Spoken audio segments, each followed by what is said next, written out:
오늘 말씀은 빌립보서 2장 5절에서 8절까지 말씀입니다. 주님 왜 그러셨어요? 라는 말씀 제목으로 같이 오늘 말씀 나누겠습니다. 2장 5절에서 8절까지 말씀을 우리 한 목소리로 한번 같이 봉독하겠습니다. 같이 읽겠습니다. 시작. 너희 안에 이 마음을 품으라. 곧 그리스도 예수의 마음이니 그는 근본 하나님의 본체시나 하나님과 동등됨을 취할 것으로 여기지 아니하시고 오히려 자기를 비워 종의 형체를 가지사 사람들과 같이 되셨고 사람의 모양으로 나타나사 자기를 낮추시고 죽기까지 복종하셨으니 곧 십자가에 죽으심이라. 아멘. 세상 사람들이 우리 기독교의 복음을 선뜻 받아들이기 힘들어하는 이유가 무엇일까? 우리가 전도하는 게 어렵잖아요. 전도가 어려운 이유, 쉽게 말하면 왜 그런 것일까? 그것은 바로 우리가 믿는 이 하나님이 세상 사람들의 눈으로 볼 때 그다지 매력적으로 보이지 않기 때문일 것입니다. 여러분, 세상이 기대하고 환호하는 그런 종교, 신의 모습은 어떤 모습일까요? 압도적인 힘을 가지고 우리가 기도만 하면 내 앞에 있는 문제가 단번에 해결되게 해주는 그런 신. 자신을 믿는 자들에게 세상의 부귀와 영화와 성공을 쏟아부어주는, 마치 램프의 요정 지니처럼, 그렇죠? 너의 소원을 3가지 들어주겠다. 어떤 소원이든 상관없다. 만약에 이렇게 하는 신이라면 우리의 전도는 아주 쉬울 거예요. 그런데 우리가 믿는 기독교의 신, 우리 하나님은 참 무력해 보입니다. 하나뿐인 아들을 참혹한 십자가에 무기력하게 내어주는 신. 세상 사람들이 볼 때는 그게 무슨 신이야? 이런 생각을 할 수밖에 없을 거예요. 아들 예수님은 어떠하셨습니까? 자신을 반대하는 피조물, 자신이 만든 사람이래요. 그런데 그 사람들에게 잡혀서 십자가에서 죽고 말았습니다. 침뱉음을 당하고 가시면류관을 쓰시고 채찍에 맞으셨어요. 온갖 조롱을 당하셨습니다. 그렇게 무력하게 죽었기 때문에 세상 사람들의 눈에는 이 십자가의 도가 너무나 미련하고 어리석어 보인다. 그래서 사도 바울이 전도하는 것이 너무나 어렵다. 왜? 이 십자가의 도를 누가 알아들을 것인가? 십자가의 도로 구원받은 우리조차도 우리 하나님 도대체 왜 이러실까? 이런 질문이 나올 수밖에 없는 신. 바로 우리가 섬기는 하나님이라는 존재입니다. 그래서 우리 성도들은 십자가에서 죽으신 그 예수님을 바라보면서 말은 못하지만 마음속에 이런 의문을 품고 살아갈 수밖에 없어요. 저도 마찬가지인데요. 뭐냐? 하나님, 꼭 그 방법밖에는 없었습니까? 전능하신 하나님께서 그냥 말씀 한마디로 인류를 구원하실 수도 있었을 텐데 굳이 하나뿐인 아들을 인간의 몸으로 이 땅에 보내셔서 십자가에서 비참하게 죽게 하실 수밖에 없었습니까? 이런 질문이 생겨나는 거예요. 이걸 나의 삶에 적용하면 또 어떻게 되냐면, 하나님, 꼭 그렇게 역사하셔야 됩니까? 내 삶에 좀 더 능력 있게 역사하시면 안 됩니까? 저희가 원래 예정대로라면 어제 이사를 했어야 되거든요. 그런데 이사를 오는 집에 또 이사를 오는 집이 있잖아요. 이 남은 잔금을 이 할머니이신데 붙이지 않고 그냥 무궁화호를 타고 내려오시는 이분이 휴대폰도 없고, 그래서 그날 못했어요. 근데 제 마음에 어떤 마음이 생기냐면, 아니 하나님이 그래도 한 교회 목사가 이거 뭐라고 얘기해야 되는 주일에, 아니 목사도 저렇게 막힘이 많아서 어떡하니, 이러면 좀 곤란하지 않습니까? 그래서 하나님 이왕이면 좀 그냥 좀 되게 해주시면 안 돼요? 항상 마음에는 하나님은 왜 꼭 이러십니까? 근데 하나님 탓이 아닌데, 사실은 그 할머니 탓인데, 우리 마음에 항상 이런 적용적 질문이 생긴단 말이에요. 그러니까 무슨 신이 이토록 연약하고 미련합니까? 그러니까 이것이 우리 성도들이 늘 당면하는 기독교적 역설적인 현실, 질문이라는 거예요. 다 그런 질문 안고 살아가요. 근데 말은 하지 않아요. 왜? 말을 하면 믿음이 없다고 보여지니까. 아유, 권사님은 믿음도 없으시네, 이러니까 말은 못하는데 우리의 마음에는 다 그런 기독교적 질문을 담고 살아간다는 것입니다. 중세의 위대한 신학자였던 안셀무스가 이 거룩한 질문을 품고 평생을 하나님께 엎드렸어요. 그가 남긴 유명한 저서가 있습니다. 그 저서의 이름은 뭐냐면 왜 하나님은 사람이 되셨는가예요. 이해가 안 되는 거예요. 왜 하나님이 사람이 되셔야 했느냐. 그래서 이분이 일평생을 기도하면서 고민하면서 논문을 쓴 게 이제 책이 된 거거든요. 그러면서 해답을 내놓습니다. 하나님이 사람이 되신 이유는 바로 우리 인간이 가진 죄가 무한하시고 거룩하신 하나님의 공의와 영광을 훼손할 만큼 너무나 참혹했기 때문이다. 아, 인간이 그 정도의 존재가 됩니까? 네, 그 정도의 존재입니다. 왜? 하나님의 자녀들이니까. 우리의 죄는 그냥 덮고 넘어갈 수 있을 수준이 되지 않는다는 거예요. 우리가 그만큼 존귀하고 영광스러운 존재로 창조되었기 때문입니다. 그래서 여러분, 인간의 죄는요, 그저 사람들 사이에서 벌어지는 윤리적 죄가 아니에요. 아이고, 내가 누구에게 잘못했네. 예를 들면, 아이고, 내가 대간 집사님에게 뭐 좀 서운하게 한 게 있네. 이 정도를 말하는 것이 아닙니다. 우주의 창조주이신 무한하신 하나님께 죄를 범한 것이기 때문에 그 죄값 역시 무한한 거예요. 이 무한한 진노의 죄값을 감당할 수 있는 분은 그래서 누구밖에 없냐면 무한하신 하나님밖에 없습니다. 우리 인간은 갚을 수가 없어요. 예를 들면 여러분 요즘에 이제 강아지를 많이 키우는데 가끔 그런 사고가 일어나죠. 키우던 강아지가 그 아주 맹견들 있잖아요. 어떤 길 가는 사람을 물었어. 근데 이분이 죽어버렸네. 그럼 그 개를 죽이는 것으로 이것이 등가 교환이 되느냐는 거예요. 그 개를 죽이면 사람이 죽게 된 그 사건을 덮을 수 있느냐는 거예요. 될 수가 없죠. 그러니까 이 죄는 하나님만이 갚을 수가 있는 거예요. 사람이 죽어서는 이 죄를 감당할 수가 없습니다. 그래서 예수님이 사람이 되어 이 땅에 오셨다는 겁니다. 그게 십자가의 도예요. 그게 세상 사람들이 듣기에는 너무나 미련해 보이는 겁니다. 왜 굳이 꼭 그렇게 하셔야 했는가? 왜 그렇게 미련한 질문을 할 수밖에 없냐면 우리 인간이 어떤 존재인지를 모르고 하나님이 얼마나 공의롭고 영광스러운 분인지를 우리가 모르기 때문에 그런 거예요. 아니, 신이 그냥 인간을 용서해 주면 되지 이 정도의 수준이 아닌데 우리는 그냥 그렇게 생각합니다. 그러니까 여기서 우리가 알아야 되는 것은 뭐냐면 우리의 죄는 예수님이 인간이 되어 오셔서 십자가를 지셔야만 해결될 만큼 참혹하고 엄청난 죄였다. 우리 인간은 그 정도의 가치를 지니는 존재로 창조되었다라는 겁니다. 즉 바로 나를 살리기 위해서 예수님이 사람이 되어 이 땅에 오신 거예요. 나를 살리기 위해서 십자가에서 나의 죄를 대신 짊어지고 죽으신 것입니다.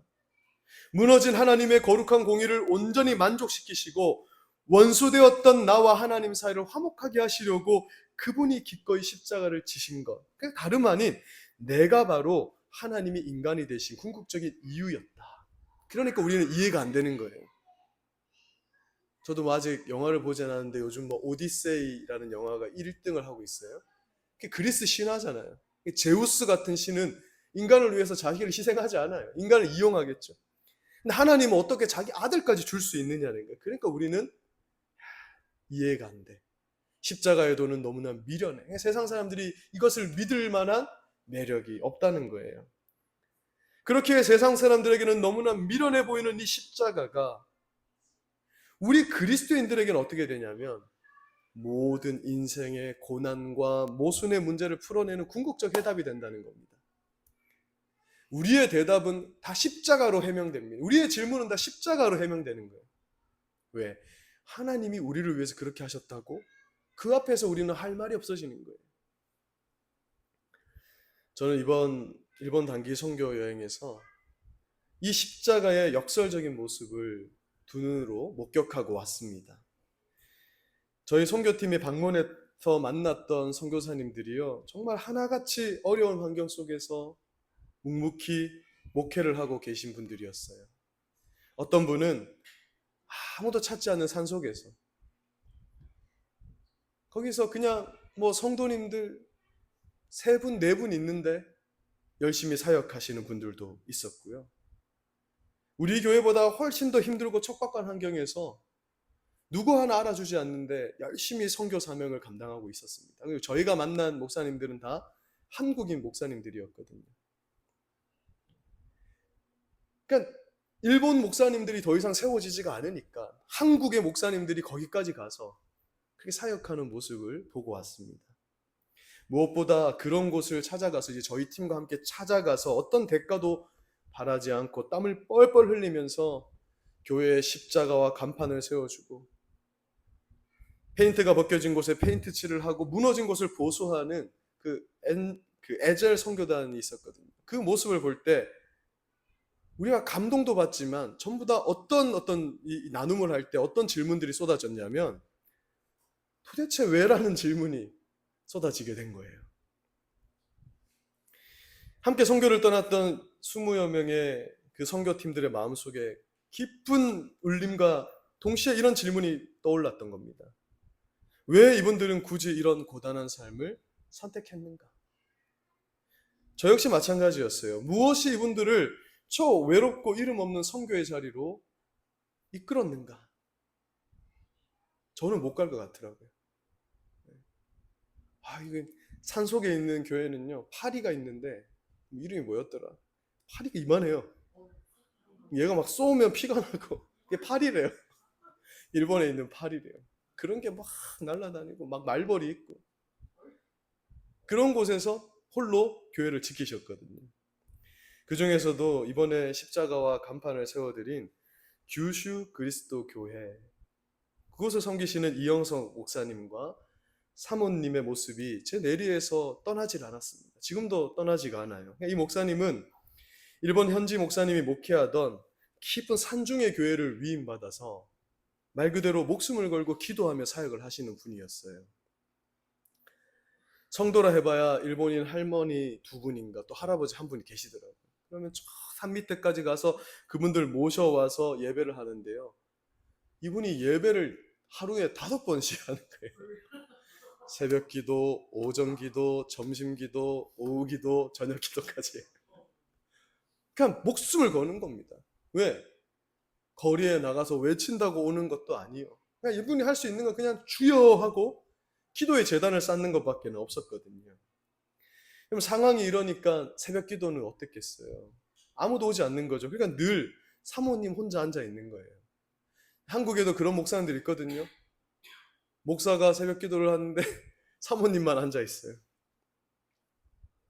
그러니 이번에 저희 선교팀이 첫째 날에는 거의 20명이 다 같이 앉아서 예배를, 새벽 기도를 드리니까 이 목사님이 너무 감동이 돼서 설교를 2배로 하셔가지고 근데 마음으로는 이해가 되는 거죠. 얼마나 신나실까. 그러잖아요. 사모님만 앉아 있다가. 그런데 그렇게 기뻐하는 모습을 보면서 한편으로는 또 가슴이 시렸습니다. 왜? 저희가 그곳을 떠나면 또 그 자리는 목사님과 사모님 둘만의 자리가 되는 것이거든요.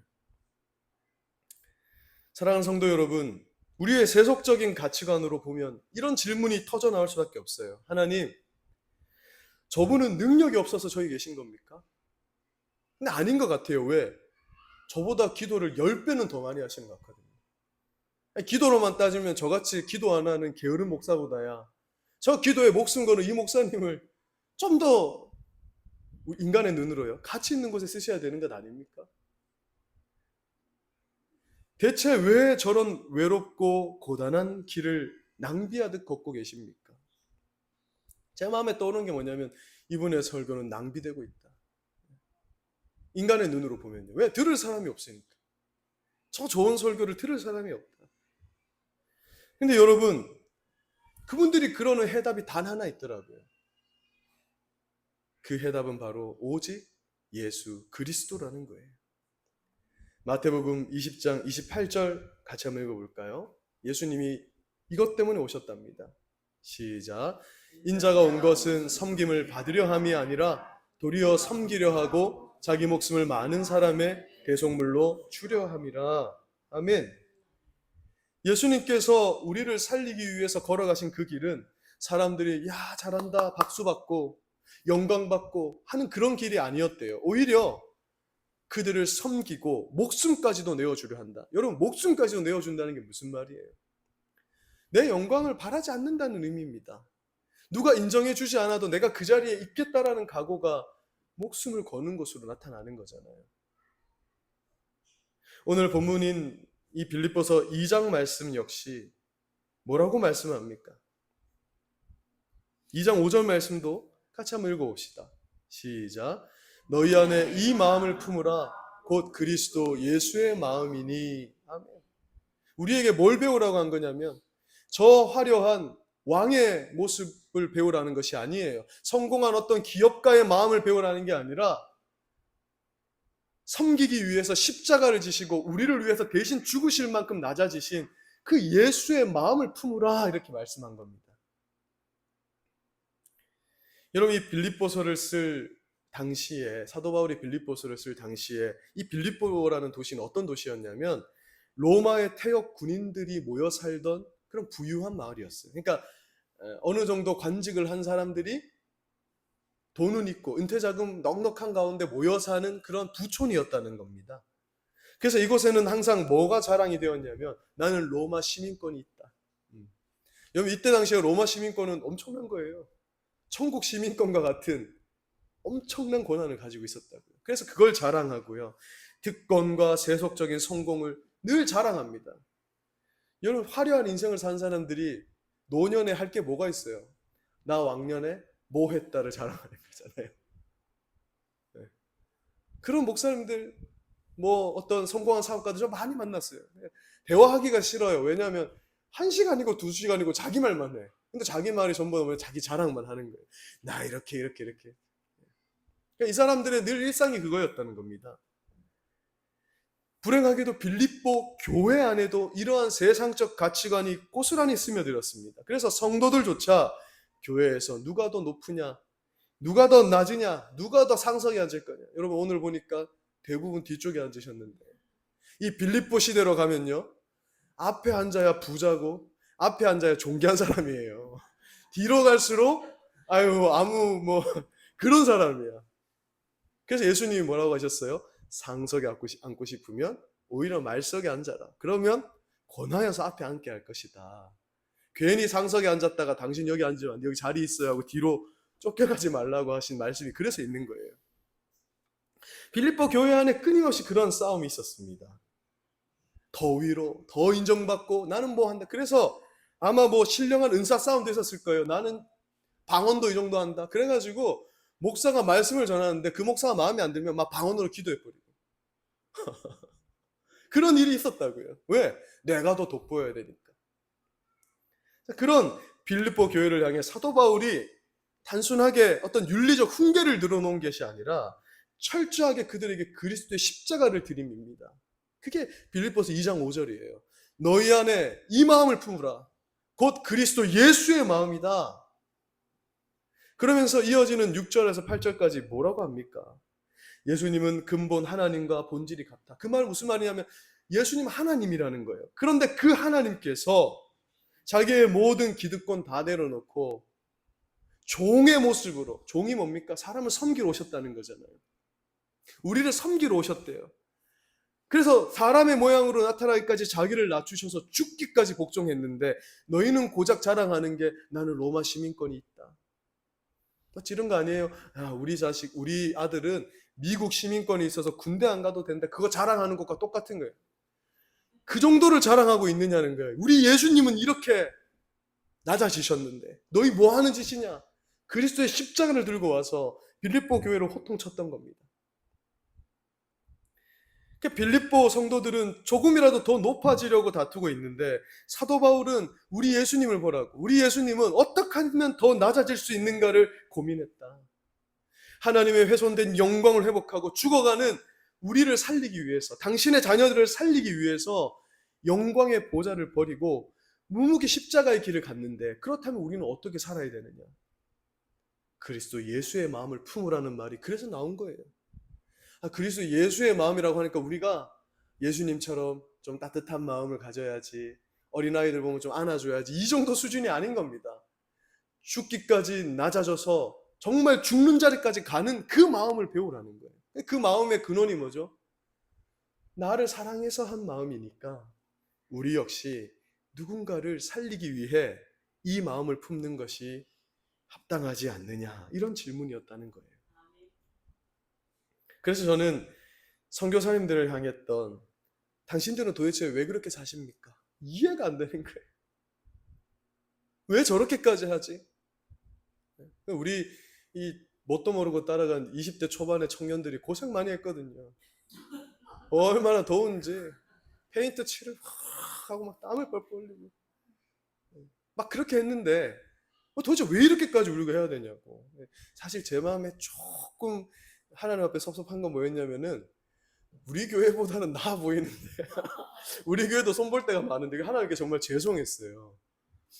우리 교회도 쓸고 닦고 할 때 많은데 내가 이 교회는 이렇게 열심히 땀 흘리며 해주고 있으면서 그런 마음이 들 정도로 도대체 우리가 왜 이렇게 해야 합니까? 당신들은 왜 이렇게 사십니까? 라는 질문이 십자가를 지신 예수님을 향한 질문으로 바뀌더라고요. 주님, 왜 그러셨어요? 그래서 오늘 말씀의 제목을 잡은 겁니다. 주님은 도대체 왜 그러셨어요? 라는 질문이 자꾸 오는 거예요.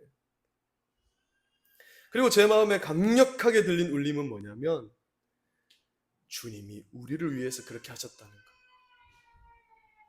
그리고 이제 우리도 주님을 위해 이렇게 하라는 것이 나의 거룩한 결론이었습니다.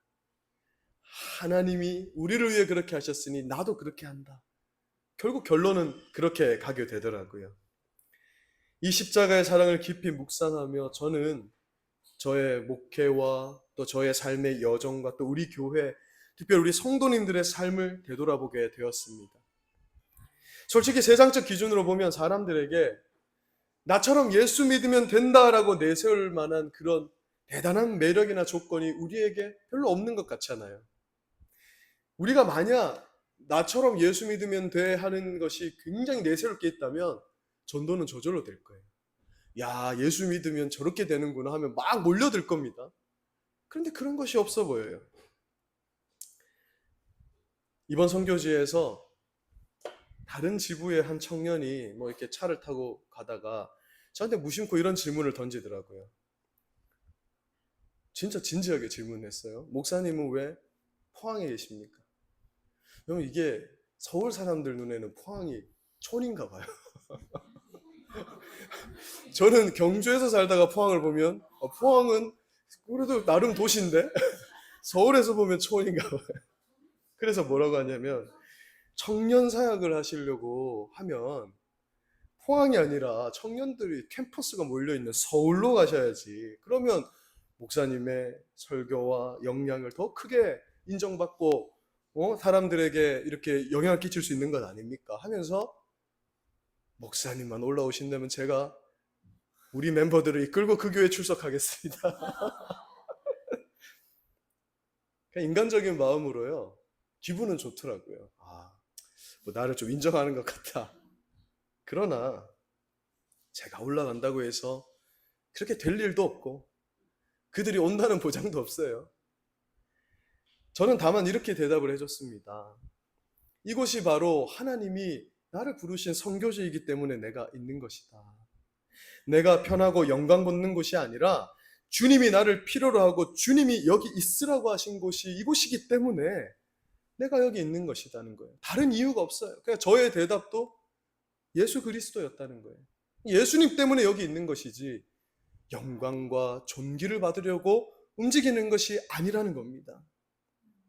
여러분, 우리 경상북도 지역이요. 뭐 통계를 내보면은 복음화율이 11% 정도 된다고 하는데 실제는 한 3%, 4% 정도 된다고 합니다. 그러면 한국에서 영적으로 가장 척박한 곳이 어디냐면 이 경북, 특히 내륙 지방이거든요. 다른 나라만 선교지인 게 아니에요. 바로 우리가 살고 있는 이 지역이 선교지거든요. 화려하고 이름난 곳에는요, 사람이 많습니다. 굳이 제가 없어도 그곳에는 훌륭한 사역자들이 넘쳐날 거예요. 그러나 주님의 애타는 시선이 머무는 소외된 곳, 십자가의 복음이 절실히 필요한 곳에는요, 늘 사람이 적습니다. 그 길은 사람이 찾지 않는 좁은 문, 좁은 길이기 때문에 그런 거예요. 목회적으로 그런 것이 있는지는 모르겠다마는 세상적인 성공을 거두지 못하면 어떻습니까?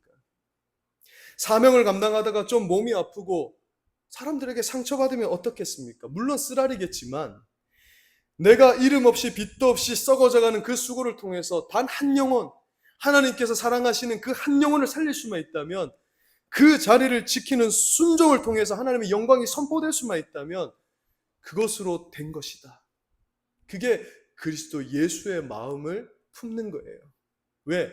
우리 예수님이 그렇게 사셨으니까. 그게 그리스도의 해명인 겁니다.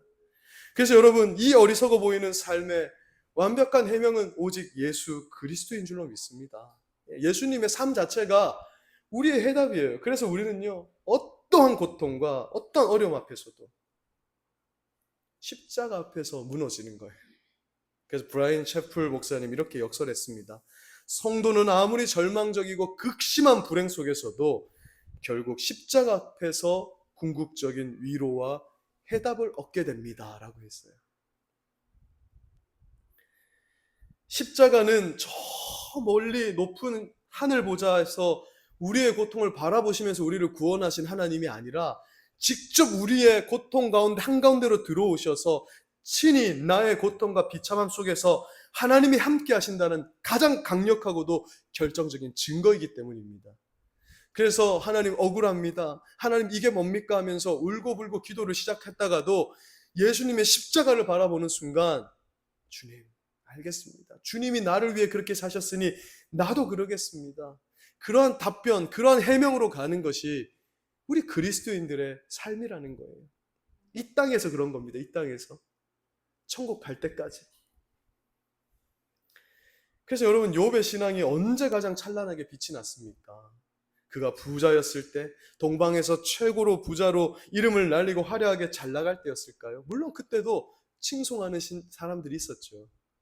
그러나 그의 삶이 성경에 기록될 만큼 진정한 영광이 된 것은 그가 모든 것을 잃어버린 고난의 잿더미 위에서도, 그래서 하나님이 도무지 이해되지 않아서 처절히 씨름하면서도 끝끝내 십자가 같은 고난의 그 길을 버리지 않고 하나님 안에서 승리했을 때, 바로 그때 그의 삶이 영광스러워진 것이었음을 보지 않습니까? 세상의 화려함이 아니라 고난 속에서도 십자가를 붙들고 사는 삶이야말로 나중에 하나님께서 칭찬하시는 진짜 영광의 삶이라는 거예요. 그래서 우리 아름다운 고백교회의 성도님들이 이 어려운 교회를 우리가 힘든 가운데에서 끝까지 붙들고 끝까지 버티는 것만으로도 그것이 하나님 나라에서 하나님께서 칭찬하시는 영광스러운 삶이 된다라고 우리에게 말씀하시는 것입니다. 왜? 우리는 주님이 원하는 그 자리에서 종과 같이 낮아져서 이 교회를 섬기면서 이 자리에 버텼기 때문입니다. 그런데 성도 여러분, 최근 한국 교회에 들려오는 참담한 소식들이 어떻습니까? 이번 주에도요, SNS에서 유명해진 어떤 목사가 성추행으로 연루가 되고, 또 다른 이름난 목사는 음주운전이고 3번이나 적발되고, 목사님이에요, 목사님. 청년들과 술 파티를 벌이고, 이런 충격적인 소식이요, 멀리 갈 것 없이, 그래도 우리가 합신교단이랑 예전에는 자랑할 만한 게 있었어요. 왜? 정말 하나님 말씀대로 우리가 경건하게 살아보자 하는 게 대한예수교 장로의 합신교단이었거든요. 근데 방금 예로 드린 그 목사님들이 다 합신교단 출신인 거예요. 도대체 왜 이런 참담한 일이 벌어지겠습니까?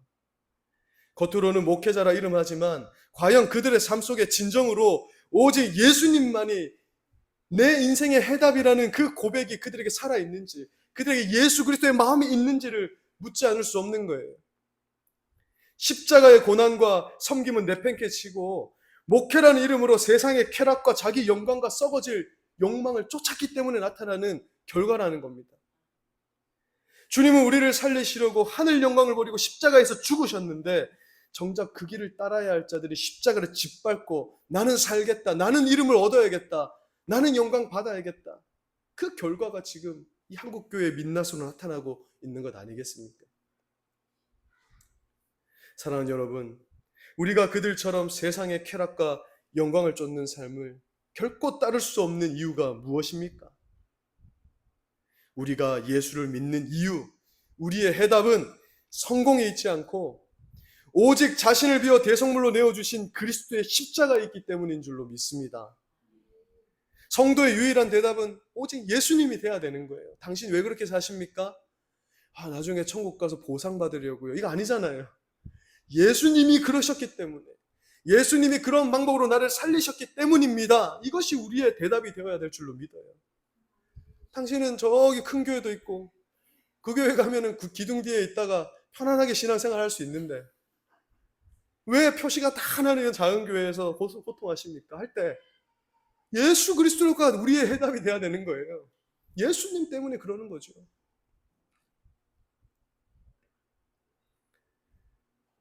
사랑하는 성도 여러분, 혹시 내 대답이 십자가가 아닌 줄 오늘 살펴보시길 바랍니다.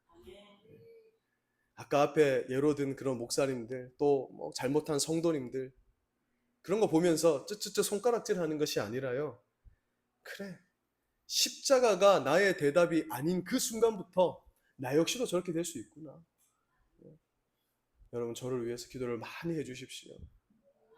제가 나쁜 길로 빠지지 않도록 성도님들 책임감 가지고 기도해야 됩니다. 뭐 어쨌든 간에 마귀가 늘 먼저 넘어뜨리려는 거 누구겠습니까? 저부터 넘어뜨리면 하여튼 쉬워질 테니까. 제가 오직 그리스도의 십자가가 해답이 되는 목회를 할 수 있도록 기도해 주시고, 우리 성도님들도 우리가 예수를 믿는 이유가 오직 나를 위해서 십자가를 지신 그 예수 그리스도만이 해명이 되고 해답이 되는 그 신앙 인생을 살아가시기를 주님의 이름으로 간절히 축원드립니다. 말씀을 맺겠습니다. 사랑하는 성도 여러분, 조용히 가슴에 손을 얹고 한번 질문해 보십시오. 주님, 도대체 왜 그러셨습니까? 왜 그 끔찍한 십자가를 치셨습니까? 그 해답은 거룩하신 하나님의 공의를 온전히 만족시키셔서 하나님의 영광을 높이기 위함이었고, 또한 동시에 도무지 구제불능인 나를 살리기 위함이었습니다. 오늘을 살아가는 우리가 왜 이 이해되지 않는 모순투성이의 세상 속에서 굳이 손해를 보고 핍박을 받으면서까지 이 좁은 길을 걸어가야 한다고 했습니까? 우리의 이유는 단 하나입니다. 나를 살리신 주님 때문인 줄로 믿습니다. 주님의 십자가만이 우리의 유일한 답변이 되시고 궁극적인 위로가 되시는 줄로 믿습니다. 세상은 끊임없이 화려함을 추구하지만 우리는 기꺼이 십자가를 품어야 합니다. 아무도 알아주지 않는 척박한 땅이라도, 텅 빈 예배당일지라도 주님이 명하신 사명의 자리라면 성령의 은혜를 의지하여서 묵묵히 버텨내시는 우리 귀한 성도님들 되시기를 바랍니다. 나를 위해 친히 십자가를 지시고 영광의 길을 열어주신 주님의 그 은혜로운 사랑이 우리 성도님들의 모든 삶의 이유가 되고 가장 따뜻한 위로가 되시기를 주님의 이름으로 간절히 축원드립니다. 기도하겠습니다. 하나님 아버지, 감사합니다. 오늘 주신 이 한 말씀 감사함으로 우리 마음에 새깁니다. 이 땅에서는 이해할 수 없는 일들, 하나님을 믿기 어려운 일들 우리에게 많이 있을 것입니다. 이 땅에서 예수님이 그렇게 사셨기 때문에 우리는 거기서 해답과 위로를 얻습니다. 우리가 예수님을 믿고 따르는 이유가 오직 우리를 위해 먼저 그렇게 하신 예수님이 되기를 원합니다. 누군가 너는 왜 신앙생활을 하느냐고 할 때 나는 나를 살리신 예수님 때문에 그렇게 한다라는 그 대답이 우리 성도님들의 일평생의 거룩한 대답이 되기를 간절히 소망합니다. 그래서 끝까지 이 길을 버티고 우리가 주님을 만나게 될 때 잘하였다 착하고 충성된 종아, 그러한 평가를 받으며 그러한 복락을 누리게 되는 우리 귀한 성도님들의 결론이 되기를 간절히 소망합니다. 십자가를 단단히 붙들고 이 믿음의 길을 끝까지 걸어가시고 또 이번 한 주 주님 그런 길을 살아갈 때에 많은 사람들에게 하나님의 살아계심을 증명하고 나타내는 우리 귀한 성도님들의 한 주간의 삶이 되게 하여 주시옵소서. 오늘 귀한 말씀 주심에 감사드립니다. 예수님의 이름으로 기도드립니다. 아멘. 찬송가 461장, 이 찬송을 우리 하나님 오늘 주신 이 말씀을 생각하면서 기도하는 마음으로 고백하며 같이 찬양